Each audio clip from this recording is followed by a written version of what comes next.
नमस्कार। आज अश्विन शुद्ध द्वितीया, नवरात्रि का दूसरा दिन। कल जैसे मैंने प्रारंभ में बताया था कि 9 दिन हम 9 उपनिषद पे चर्चा करेंगे और मेरा ये मानना है कि उपनिषद ये 60 वर्ष के बाद, सेवानिवृत्ति के बाद, वृद्धावस्था के समय पढ़े जाने वाले धार्मिक ग्रंथ नहीं हैं।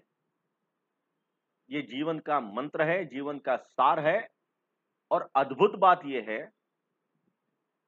कि 6000 वर्ष पहले इन ग्रंथों ने हमारे मन मस्तिष्क की क्रियाएं, हमारी जीवन पद्धति, इसके बारे में बहुत कुछ बताया है और इसीलिए ये सारे उपनिषद एक अमूल्य धरोहर है। कल ईशावास्योपनिषद पर हमने थोड़ी चर्चा की। कल के इस प्रसारण के बाद अनेक लोगों के फोन आए, उन सबके प्रति मैं कृतज्ञ हूं। उन्होंने कहा कि बड़ी सरल भाषा में उपनिषद बताया। इस पूरे 9 दिन की इस अभियान का उद्देश्य यह है कि ये उपनिषद ये बहुत क्लिष्ट, कॉम्प्लेक्स, कॉम्प्लिकेटेड ऐसा अध्यात्म नहीं है। ये हमारे और आपके रोज के जीने का तरीका बताने वाले ग्रंथ है, साहित्य है। और यही वेद, उपनिषद, इन्हीं के आधार पर किसी जमाने में हमने एक समृद्ध, संपन्न राष्ट्र का निर्माण किया था। We are revisiting the same. और इसीलिए जितना संभव है सरल भाषा में इसको बताने का यह प्रयास है। आज का जो उपनिषद है वह मांडुक्य उपनिषद है। अब मांडुक्य और मंडुक उपनिषद ये दो अलग अलग प्रकार के उपनिषद है। मांडुक्य उपनिषद यह उपनिषदों के सारे श्रेणी में सबसे छोटा उपनिषद है। मात्र 12 श्लोक है, 12 छंद है। मंडुक उपनिषद में 64 छंद है। तो मांडुक्य उपनिषद ये बहुत छोटा होने के बाद भी ऐसा कहा जाता है कि अगर आपके पास सारे उपनिषद पढ़ने का, समझने का समय नहीं है तो कम से कम मांडुक्य उपनिषद को आप पढ़ लीजिए। भावार्थ, सारे उपनिषदों का भावार्थ या उपनिषद के कहने का तात्पर्य ये अपने ध्यान में आ जाएगा। इतना महत्व इस मांडुक्य उपनिषद का है। आदि शंकराचार्य जी ने इसके ऊपर जो भाष्य किया है उसमें भी इसके महत्व को अधोरेखित किया है। इसकी विशेषता क्या है? तो इसकी विशेषता यह है कि आज जब सारा जगत जीवन जीने की कला किस किस प्रकार से होने चाहिए, समाज में हम किस प्रकार से प्रभावी रह सकते हैं, रह सकना चाहिए, हमने हमारे मन मस्तिष्क में क्या व्यापार चलता है, मन की कैसी क्रियाएं, किस प्रकार से मन चलता है, इसके ओर बड़ा संशोधन कर रहे हैं, बड़े शोध चल रहे हैं। डेल कार्नेगी से लेकर how to win friends and influence people, चिंता छोड़ो सुख से जियो जैसी पुस्तकें लिखने वाले डेल कार्नेगी से लेकर तो शिव खेड़ा या जितने भी आज के इस प्रकार से कहने वाले दार्शनिक विद्वान लोग हैं, वे सारे मन की इस प्रक्रिया की जटिलता को हमारे सामने प्रस्तुत करने का प्रयास करते हैं। लेकिन आश्चर्य तब होता है जब 6000 वर्ष पहले,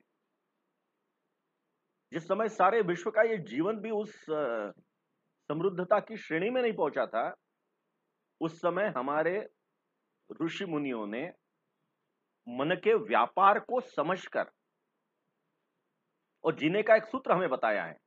और आज का जो मांडुक्य उपनिषद है उसमें मन के इसी अवस्था के बारे में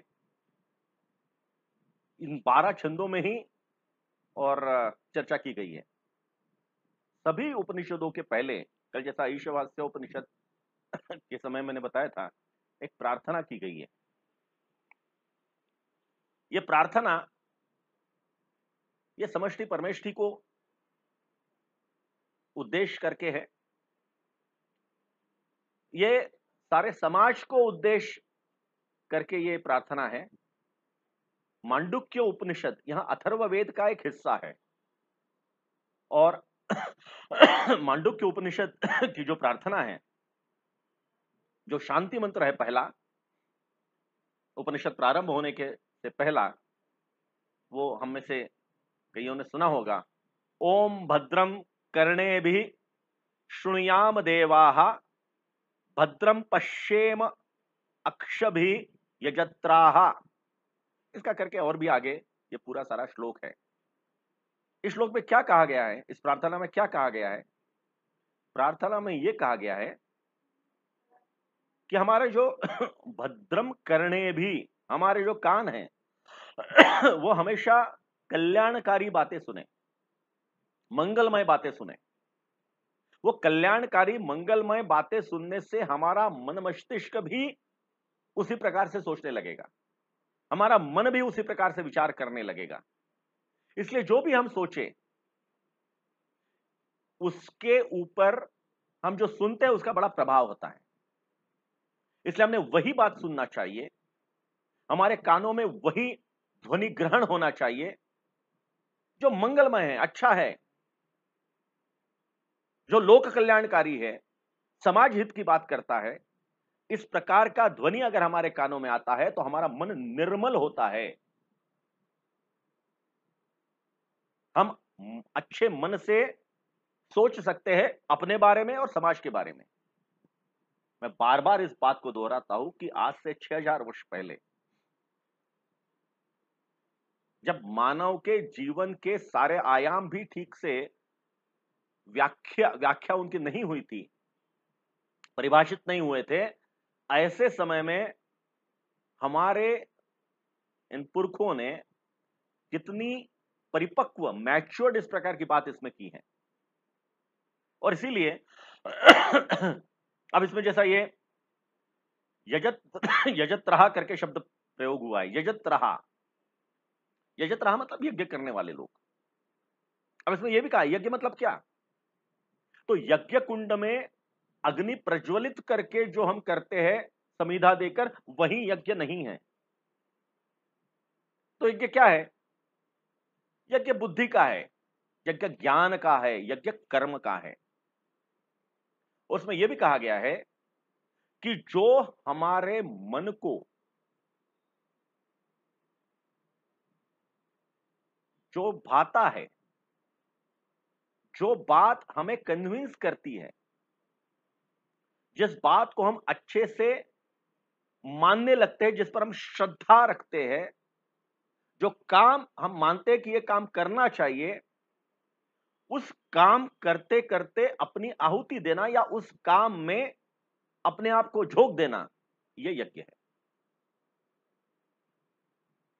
स्वामी विवेकानंद जी ने भी बाद में कहा था, उत्तिष्ठत जागृत। ये जो उत्तिष्ठत जागृत उन्होंने कहा है कि आप उठिए, अपना कोई काम, अपने जीवन का कोई ध्येय तय कीजिए और उस पर वो पैशन बनाइए जीवन का, वो लक्ष्य बनाइए जीवन का, टूट पड़िए उसके ऊपर और उसको प्राप्त करने के लिए, प्राप्त वरान्न बोधता, उसको प्राप्त करने के लिए सारे जीवन को झोंक दीजिए। 6000 वर्ष पहले उपनिषद यही कह रहे हैं कि कोई एक जीवन का लक्ष्य जिस पर हमारी श्रद्धा है, हम मानते हैं कि करना चाहिए हमने, उसको प्राप्त करना यह जीवन का यज्ञ है। जीवन उसके लिए समर्पित करना यह यज्ञ है। देश के लिए जीवन खपाने वाले, देश के लिए अपने प्राणों की आहुति देने वाले, ये सारे लोग इस यज्ञ की समिधा हैं। इन्होंने अपने जीवन को यज्ञ के रूप में ढाला और एक पूर्णता प्राप्त की। तो एक कोई अपना लक्ष्य होना चाहिए, उस लक्ष्य के प्रति हम अपने जीवन को समर्पित कर दें और वही यज्ञ है। उस यज्ञ की परिभाषा जो आज के किसी भी क्राइटेरिया में अगर हम कहेंगे, किसी भी मानक में अगर हम कहेंगे, तो तो अत्यंत उत्कृष्ट परिभाषा है जीवन जीने की, कुछ हासिल करने की, वो ये मांडुक्य उपनिषद हमें इतने वर्ष पहले से बता रहा है। और फिर सारे प्रार्थना के अंत में ओम शांति, ओम शांति, ओम शांति कहा गया है। कल भी हमने देखा था ईशोवास्योपनिषद की जो प्रार्थना है उसमें भी ओम पूर्णमिदम वगैरह में, उसमें भी अंत में त्रिवार शांति है। ये त्रिवार शांति क्यों? तो उसका भी अर्थ दिया है।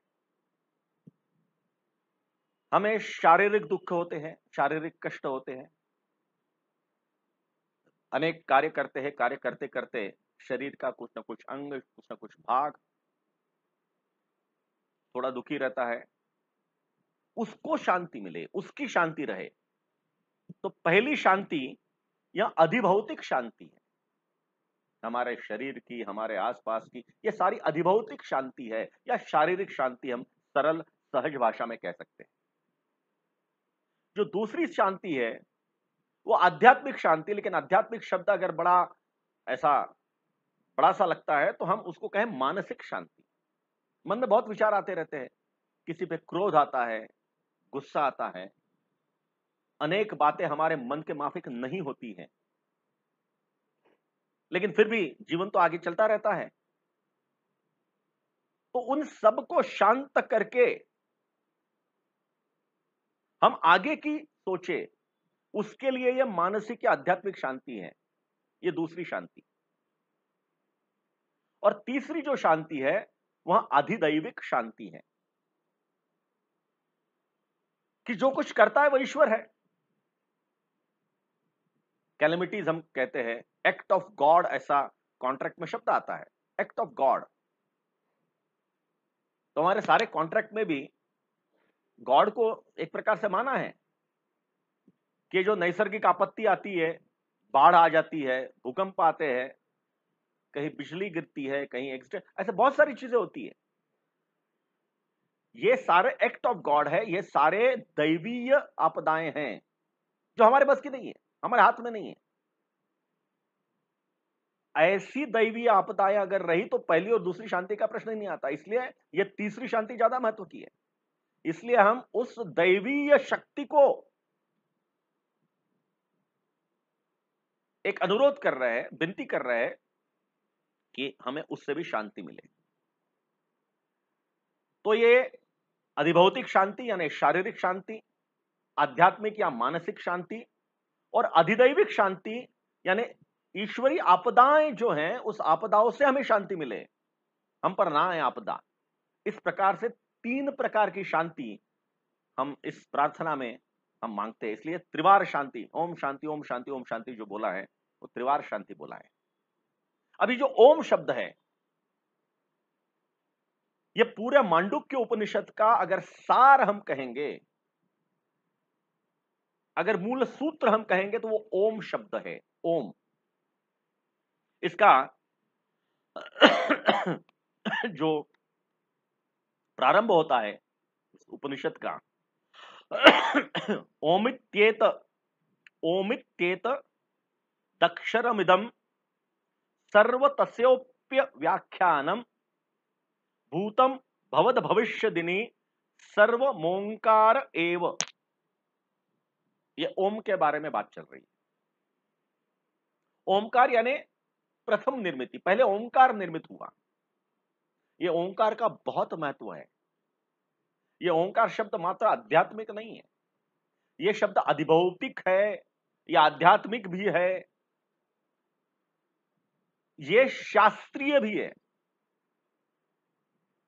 ओम का उच्चारण करना यानी एक प्रकार से हमने मन में जो संकल्प लिया है उस संकल्प को दोहराना है, उस संकल्प को अड़िग रहने की फिर से इच्छा प्रकट करना है।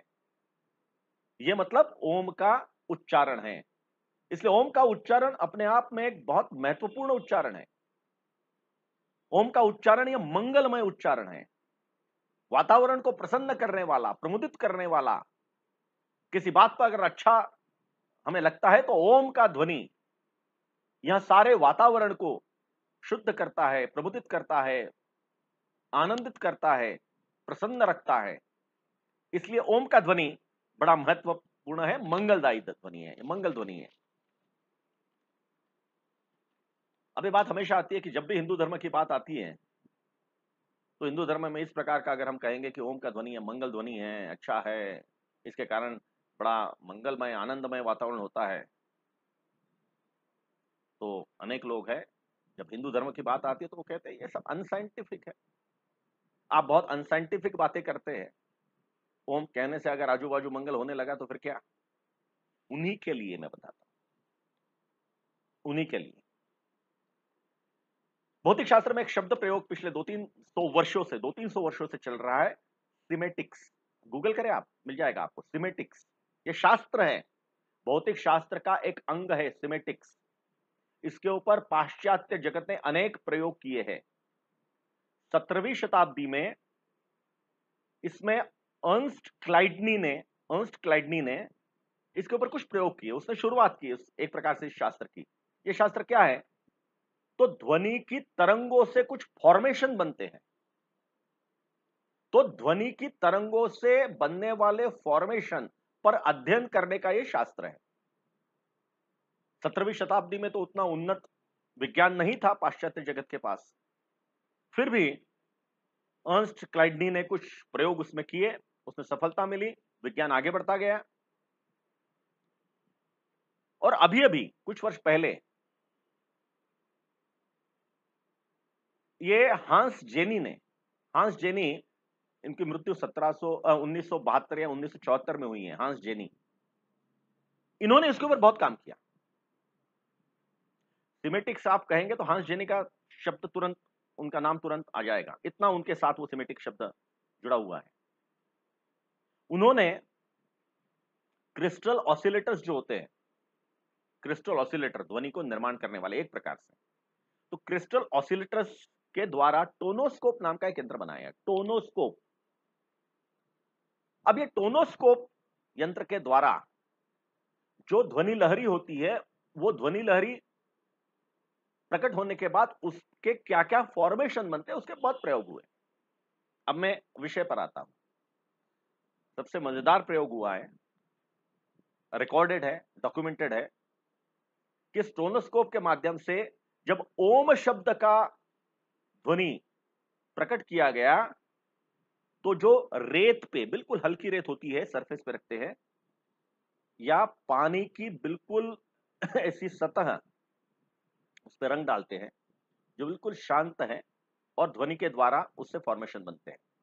ये बकायदा वैज्ञानिक पद्धति से उसकी रचना होती है। उसमें जब ओम शब्द का उच्चारण किया गया तो इन सारे इसमें श्रीयंत्र का फॉर्मेशन हुआ। श्रीयंत्र, आप ओम कह रहे हैं, वहां पर श्रीयंत्र बन रहा है। अब ये कैसे हुआ? इसका मतलब ओम शब्द में ताकत है। हम यूं ही नहीं कहते कि ओम शब्द कहने से, ओम शब्द का उच्चारण करने से वातावरण मंगलमय होता है। इसमें कुछ ना कुछ ताकत है। श्रीयंत्र जैसी जटिल भौमितिक रचना ओम शब्द से बनना, यह वास्तव में सारे पाश्चात्य जगत को भी सोच में डालने वाला विषय था। उस ओम के बारे में मूलतः यह मांडुक्य उपनिषद बहुत कुछ कहता है। ओम में 4 एलिमेंट्स हैं। जब हम ओम कहते हैं, ओम, तो पहला अ से प्रारंभ होता है, अ, फिर ओ होता है, अ ओ ओम, और अंतम मकार से होता है म, ओम, म पे हम समाप्त करते हैं। लेकिन उससे ओम पूर्ण नहीं होता है। ओम पूर्ण होता है उस पे लगे हुए बिंदु से, इसलिए चौथा बिंदु भी महत्वपूर्ण है। यह चौथा एलिमेंट। तो अ, ओ और म, ये 3 एलिमेंट्स, ओम और उस पे बिंदु यानी चौथा एलिमेंट, इन सब से मिलकर जो ओम बनता है, उस ओम से हमारे मन का व्यापार कैसे चलता है, मन की क्रियाएं कैसी होती है, उसको जोड़कर मांडुक्य उपनिषद ने बताया है। आज के जितने भी वैज्ञानिक इस विषय पर काम करते हैं, सबका मानना यह है कि मन में बहुत ताकत होती है। बहुत प्रयोग इस पे हुए हैं। मन में आप ठान लो तो शरीर उसी प्रकार से रिस्पॉन्ड करने लगता है। आप मन को यह बताइए कि आप बीमार है, बीमार है, बीमार है, तो शरीर वास्तव में बीमार होता है। आचार्य रजनीश जी ने ऐसे जो प्रयोग किए उसके बारे में उन्होंने बताया भी है, और कई लोगों ने इस प्रकार से एक्सपेरिमेंट किए हैं, प्रयोग किए हैं कि मन का शरीर पे जबरदस्त नियंत्रण होता है, कंट्रोल होता है। उस मन की अवस्थाएं क्या है? अब मैं फिर बार बार दोहरा हूं, 6000 वर्ष पहले हमारे पुरखे मन की उन अवस्थाओं के बारे में अत्यंत गहराई से जाकर विश्लेषण कर रहे हैं। यह ज्ञान कहां से आया हमारे पुरखों के पास? यह अद्भुत है। और इसीलिए ये जो ओमकार की 4 अवस्थाएं हैं, 4 एलिमेंट्स है, अ, ओ, म और बाद में बिंदु, इसको उन्होंने मानवीय मन की प्रक्रिया के साथ जोड़ा है। तो उनका कहना है कि आदमी जब जागृत अवस्था में रहता है, जैसा अभी मैं बात कर रहा हूं, आप सुन रहे हैं, हम सब जागृत अवस्था में हैं। जागृत अवस्था में हम काम करते हैं,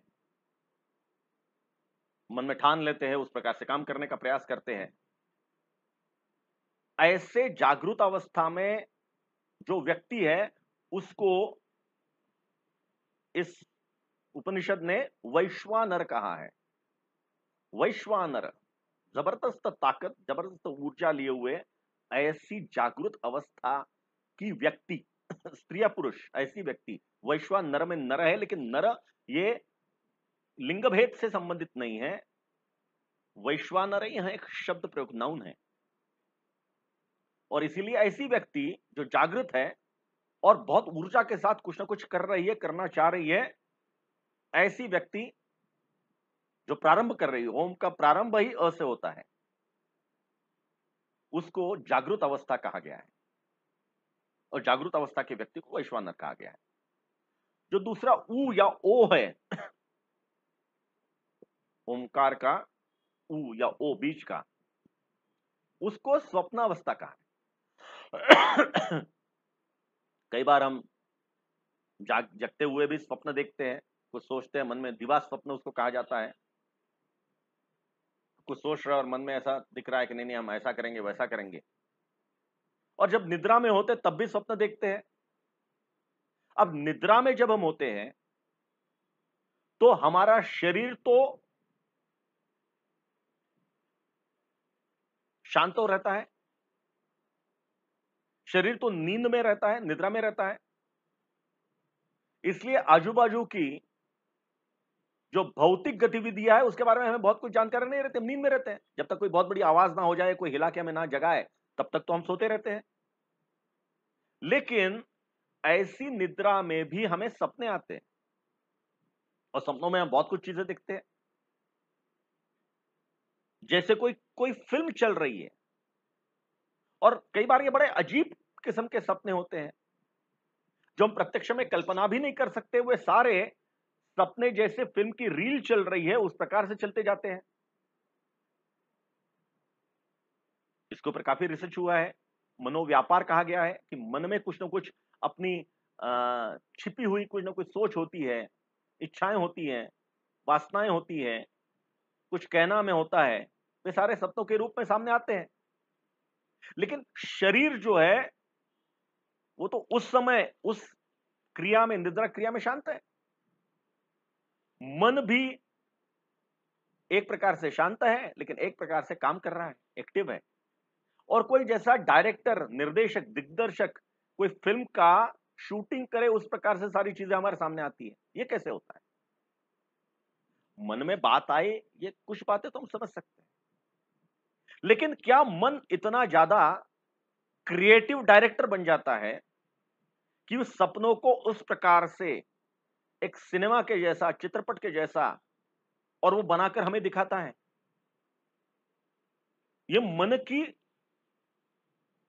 सिर्फ क्रियाएं हैं, या शरीर और मन के अलावा मन ही के अंदर लेकिन एक ऐसा एलिमेंट जो इस प्रकार से हमें स्वप्नावस्था में रख रहा है?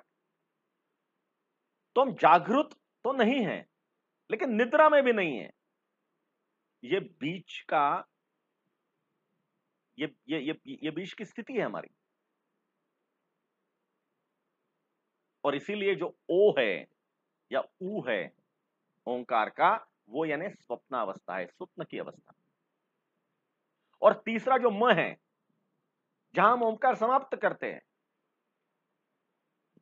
समाप्त होता है, वो म यानी निद्रावस्था।